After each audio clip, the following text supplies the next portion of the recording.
อกันตอนเศร้าๆมันเนี่ย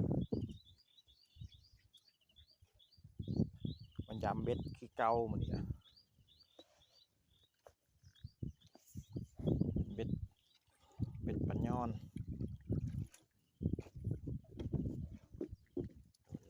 โดน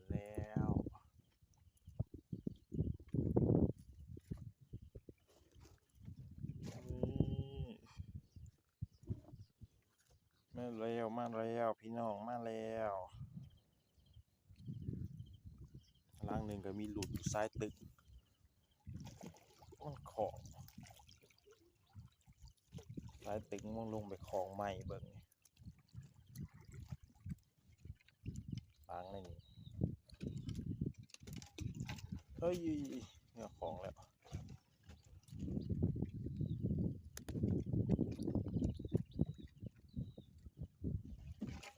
ใส่ในปลายใหม่นี่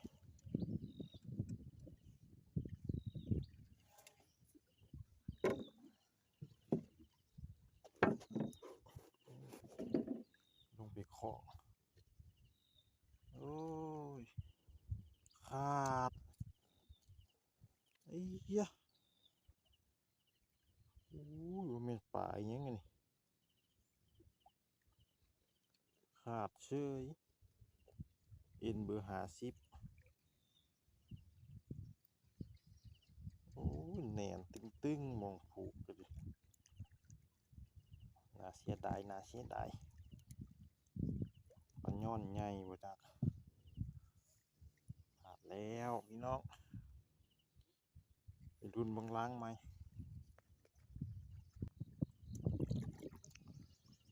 โดนอีกแล้ว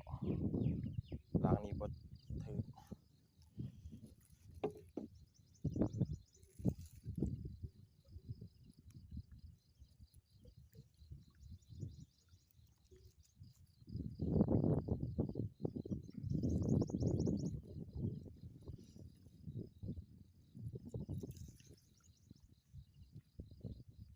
่งามอยู่ตัวนี้ก็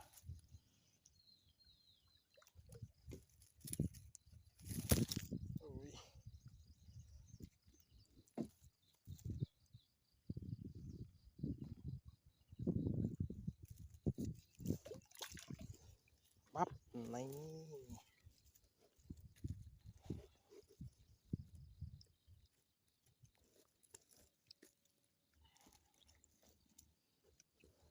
ย้อนมีน้ำของโดนแล้วแต้ม2มาแล้วตัวนี้ซ้ายตึง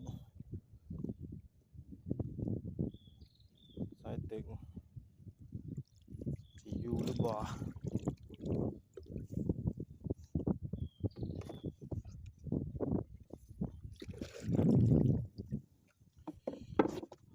ของ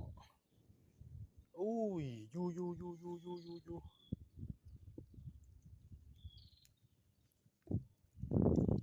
ของ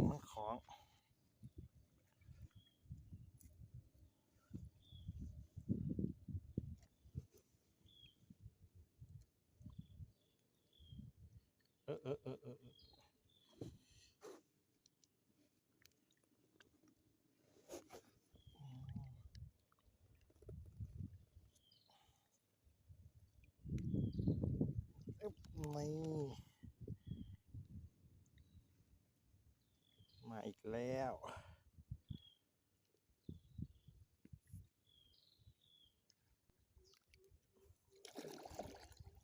มีอาการอีกแล้วหลังนี่ผูกใส่ปลายไม้ผูกใส่สนไม้หลังดึงก็บ่มีตีนไม้แข็งเนาะ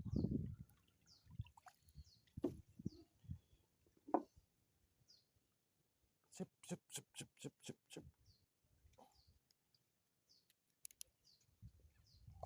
ดู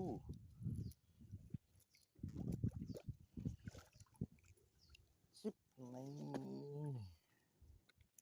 มาอีกแล้วแถมงามตัวนี้กะ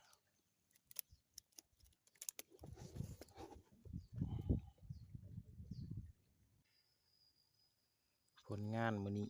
บ่มานปานใดมื้อนี้ย้อน8ตัวกดดำตัวหนึ่งกดดำถึกเพียกปลาบูถึกรอบย้อนถึกเบ็ดเนาะก็ได้ปิ้งได้ป่นอยู่บ่มาน